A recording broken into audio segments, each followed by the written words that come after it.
আসসালামু আলাইকুম। আবার গ্রামে চলে আসলাম।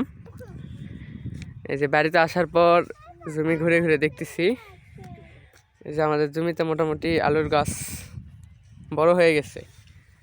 এই যে আর 2-1 দিনের মধ্যে আলু লিরা পাতা শুরু হয়ে যাবে। টানা 7 দিন পরে আজকে সূর্য উঠছে, এই জন্য ভালো লাগতেছে। ঠান্ডাটা একটু কমছে। নাবিলা টাটা টাটা হবে, টাটা হবে। এই যে পুরা দলবল নিয়ে ঘুরতেছি আমরা, টোটাল 5 জন। আশা এই যেটা হচ্ছে 12-13 জাতের আলু। মাত্র 60 দিনে আলু উত্তোলন করা হবে, কিন্তু গাছ মোটামুটি মনের মতো হয় নাই। এই যে এই পাশে মনে হয় পানি একটু বেশি হয়েছে, এই জন্য ঠিক মতো গাছ ওঠেনি। এই যে এই জমিতে আবার স্টিক আলু লাগানো হয়েছে, এই জমির গাছ আবার মোটামুটি ঠিক আছে।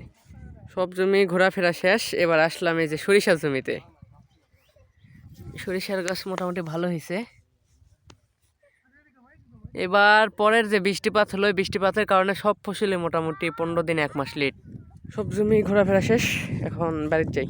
রোদ খাওয়া অনেক হয়ে গেল। ওই যে দলবল সবাই লাইন ধরছে বাড়ির যাওয়ার জন্য।